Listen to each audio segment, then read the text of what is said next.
स्वाध्यायः परमः। Doctor Baba Saheb Ambedkar open university.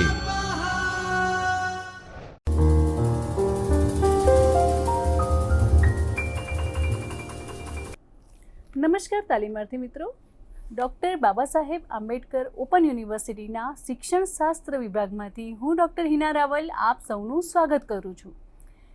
મિત્રો, અગાઉના વ્યાખ્યાનમાં આપણે બીએડના પ્રથમ વર્ષના પેપર કોડ ES 116 ગુજરાતીનું અધ્યાપન, જેમાં વિભાગ 4 એકમ 17 અન્ય આનુષંગિક બાબતો જેના વિશે આપણે અભ્યાસ કર્યો હતો.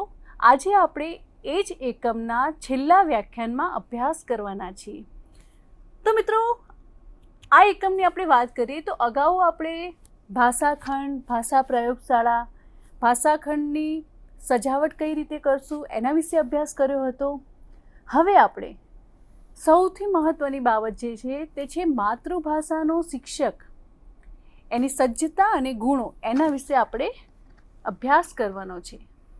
તો મિત્રો, માતૃભાષાના શિક્ષક તરીકે એક શિક્ષકને શોભે તેવા ઘણા બધા ગુણો આપણી અંદર હોવા એ ખૂબ જરૂરી છે, અને એ ગુણો એ આપણને શિક્ષક તરીકે એક અલગ જ ચિત્ર ઊભું કરી આપે છે. તો આજે આપણે એ જોવાના છીએ કે માતૃભાષાના શિક્ષકની અંદર કયા કયા ગુણો હોવા જોઈએ. કે આપણે જોઈએ છીએ કે ગુજરાતીનું જે શિક્ષણ કાર્ય છે એ શિક્ષણ કાર્ય કરતાં ભાષા શિક્ષક પાસે શિક્ષણ કાર્ય કરાવવાની પાત્રતાની દ્રષ્ટિએ ઘણી બધી અપેક્ષાઓ રાખવામાં આવે છે. શિક્ષણની જે પ્રક્રિયામાં શિક્ષકનું સ્થાન એ ખૂબ જ મહત્ત્વનું અને ચાવીરૂપ છે, કેમ કે શિક્ષક એ પોતાના જ્ઞાન અને અનુભવના આધારે વિદ્યાર્થીઓને માટે જ્ઞાન સંગ્રહ જેવી જે ક્રિયા છે એને સરળ કરી આપે છે. શિક્ષક વિદ્યાર્થીના માટે અમૂલ્ય પ્રેરણા આપે છે, તેમજ વિદ્યાર્થીને યોગ્ય બદલો એ સુદૃઢીકરણ પૂરા પાડનાર પ્રવક્તા બની રહે છે. કે ભાષાના શિક્ષક સી રીતે અસરકારક, કાર્યક્ષમ કે સફળ બની શકે, આનો ઉત્તર એ છે કે ભાષાના વિષયમાં સુસજ્જતા પ્રાપ્ત કરીને અને કેટલાક વ્યક્તિત્વ ગુણો કેળવીને ભાષા શિક્ષક એ પોતાના કાર્યમાં અસરકારક, કાર્યક્ષમ કે સફળ બની શકે છે. કે ઘણીવાર આપણે જોઈએ છીએ કે ઉત્તમ શિક્ષકોની જે દુર્લભતા છે એ તરફની અભિવ્યક્તિ રૂપે ઘણી બધી આપણને કહેવતો પણ જોવા મળે છે. તો એ રીતે ભાષા શિક્ષકની અંદર ઘણા બધા ગુણો હોવા જોઈએ. હવે વિષય સજ્જતા અને વ્યક્તિત્વના ગુણો વિશે જોઈએ. કે સૌપ્રથમ તો શિક્ષકે આજીવન વિદ્યાર્થી જ રહેવું જોઈએ, કારણ કે શીખવાની જે પ્રક્રિયા છે એ મૃત્યુ પર્યંત સુધી ચાલુ રહે છે, જીવનના અંત સમય સુધી. અને જ્ઞાનની જે ઉપાસના છે એ દરેક વ્યક્તિની અંદર અવિરત વહેતી હોવી જોઈએ. કે ભાષાના જે સામાયિકો છે એના વાંચનનું વ્યસની બનવાનું છે શિક્ષકે, કારણ કે જેટલું વાંચન હશે એટલું શિક્ષક પોતાના વિચારોને વિદ્યાર્થીઓ સામે વ્યક્ત કરી શકશે. કે પાઠ્યપુસ્તકો અને અભ્યાસક્રમની સીમાઓથી પર રહી સખત અભ્યાસ કરવો જોઈએ. શિક્ષક હંમેશા વિદ્યાર્થી બની રહે છે, અને ત્યાં સુધી જ્યાં સુધી એ વિદ્યાર્થી બનીને ન રહે ત્યાં સુધી તે ક્યારેય નિષ્ફળ બનતો નથી. શિક્ષકે જે કાંઈ શીખવવાનું છે તેના ઉપર તે તો કાબૂ મેળવવા માટે પૂર્વ તૈયારી કરવી જોઈએ. શિક્ષકે કદી હોમવર્ક કર્યા વગર વર્ગમાં ન જવું જોઈએ. કે જ્ઞાનની કોઈ સીમા નથી, છતાં શિક્ષકે ભાષા અને સાહિત્ય વિશે બને તેટલું જ્ઞાન સંપાદન કરવું જોઈએ. કે ભાષાને લગતા કેટલાક સાહિત્યો છે, સાહિત્યને લગતા કેટલાક સામાયિકો છે, એને પોતાના ઘરે મંગાવતા હોવા જોઈએ. તેમજ તેનું નિયમિત વાંચન કરવું પણ ખૂબ જરૂરી છે. દૈનિક પેપરો પણ મંગાવવા જોઈએ અને એનું વાંચન પણ એટલું જરૂરી છે. આ ઉપરાંત આપણે વાત કરીએ કે ભાષા શિક્ષકનો માતૃભાષાના અને અન્ય ભાષાઓમાં સાહિત્યમાં ગાઢ રસ હોવો જોઈએ. કે સાહિત્યનો આનંદ તેને મન સર્વોત્તમ હોવો જોઈએ. સાહિત્યના પરિશીલનથી તેમના સાહિત્યનો વિવેક કેળવાયો હોવો જોઈએ અને ભાષા શિક્ષક એ ઉત્તમ ભાવક હોવો જોઈએ. ખરેખર તો સાહિત્ય પ્રેમી શિક્ષક એ ભાષા શિક્ષણ માટે અધિકારી ગણવો જોઈએ.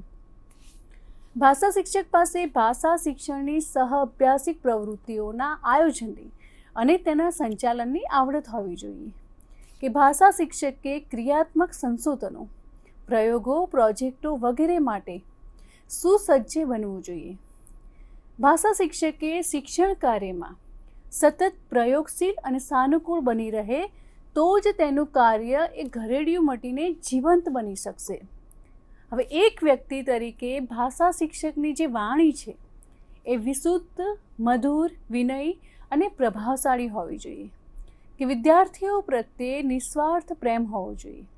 વિદ્યાર્થીઓમાં રહેલા વ્યક્તિગત તફાવતોનો સહજ સ્વીકાર કરવો જોઈએ. વિદ્યાર્થીઓ પ્રત્યેક શિક્ષકનું વર્તન પ્રેમળ અને તટસ્થ હોવું જોઈએ. વિદ્યાર્થીના વર્તનની અસર તેના ગુણ માર્ક્સ પર પડવી જોઈએ નહીં. વિદ્યાર્થીઓને અભ્યાસ અને સર્જનાત્મક કાર્યો માટે પ્રેરણા અને માર્ગદર્શન આપવું જોઈએ. પ્રતિભાશાળી જે વિદ્યાર્થીઓ છે એની ભાષાકીય પ્રતિભાની કાળજીપૂર્વક માવજત કરવી જોઈએ. તેમજ નબળા જે વિદ્યાર્થીઓ છે એ વિદ્યાર્થીઓ પ્રત્યે સહાનુભૂતિ દર્શાવીને તેમને અભ્યાસમાં વધુ મદદ કરવી જોઈએ. આમ ભાષા શિક્ષકનું વ્યક્તિત્વ એ પ્રસન્ન, વિનયી, પ્રેમાળ અને પ્રેરક બની રહેવું જોઈએ. જ્ઞાન અને પ્રેમ એ બંને પલ્લામાં પગ મૂકીને સમતુલા જાળવીને શિક્ષણ કાર્યરૂપી મત્સ્યભેદ કરવાનો મોટો પડકાર એ દરેક શિક્ષક સમક્ષ પડેલો છે. અને આપણે પ્રશ્ન એ થાય કે શું આપણે તેને ઝીલી શકીશું? આપણી જે ભારતીય સંસ્કૃતિ છે એ સંસ્કૃતિમાં ગુરુની જે ભવ્ય પરંપરા રહી છે એ ગોવિંદ કરતાંય ગુરુનું મહાત્મય અધિક છે અને દરેક શિક્ષકે ખ્યાલ રાખવો જોઈએ કે પોતાનું સન્માન અને કદરનો આધાર ખુદ તેના કાર્યની ગુણવત્તા ઉપર જ છે. ભાષા શિક્ષકને આનંદ અને ગૌરવ બંનેની અનુભૂતિ થવી જોઈએ. તો આ રીતે શિક્ષણ કાર્ય દરમિયાન શિક્ષકે અવારનવાર અનેક સહઅભ્યાસિક પ્રવૃત્તિઓનો ઉપયોગ કરતો હોય છે. જ્ઞાન કરતાં બાળકોના સર્વાંગી વિકાસ માટે શિક્ષકે ધ્યાન કેન્દ્રિત કરવું જોઈએ જેથી બાળક પ્રવૃત્તિ દ્વારા જ્ઞાન મેળવી શકે છે. નાટ્યકરણ કરાવવા માટે પાઠ્યપુસ્તકમાંથી કોઈ એક એકમ પસંદ કરી યોગ્ય સંવાદો મૂકી વર્ગમાં કે પ્રાર્થના સભામાં ભજવવામાં આવે છે. પાદપૂર્તિમાં વિદ્યાર્થીઓને આપેલ અધૂરી જે કાવ્ય પંક્તિ છે એના આધારે વિદ્યાર્થી બાકીની પંક્તિઓને પૂર્ણ કરે છે જેથી વિદ્યાર્થીની અંદર સર્જન શક્તિનો વિકાસ થાય છે અને લાંબા ગાળે તેને કાવ્યમાં રુચિ થાય છે અને ભવિષ્યમાં તે વિવિધ વાર્તાલાપ, કવિ સંમેલન અને મુશાયરો, પ્રાર્થના સભાઓ યોજી શકે છે. આ પ્રવૃત્તિના વિદ્યાર્થીઓને વાંચન, માહિતીનું સંશ્લેષણ, શ્રવણ, આદર્શ મુખપાઠ, કાવ્ય સર્જનની તાલીમ મળે છે. અંક પ્રકાશનના કારણે વિદ્યાર્થીઓમાં વાંચન, લેખન અને સર્જનાત્મક અભિવ્યક્તિના કૌશલ્ય વિકસે છે.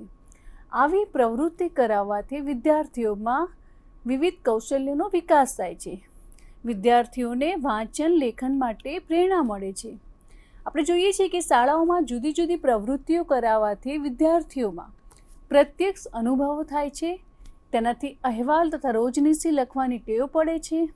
આ ઉપરાંત શાળામાં પુસ્તક પ્રદર્શન, સામાયિક પ્રદર્શન, શૈક્ષણિક સાધનોનું પ્રદર્શન વગેરે પ્રકારના પ્રદર્શનો પણ યોજી શકાય છે. આપણે અગાઉ જેમ વાત કરી હતી એમ આખા એકમનો અત્યારે આપણે સારાંશ સાંભળી રહ્યા છીએ કે વર્ગ શિક્ષણમાં ગદ્ય પદ્યને અનુરૂપ જે દ્રશ્ય સાધનો છે એ વિદ્યાર્થીઓ પાસેથી બનાવડાવી શકાય છે અને તે માટે ચિત્રો જેવા સાધનોની પણ રચના થઈ શકે છે.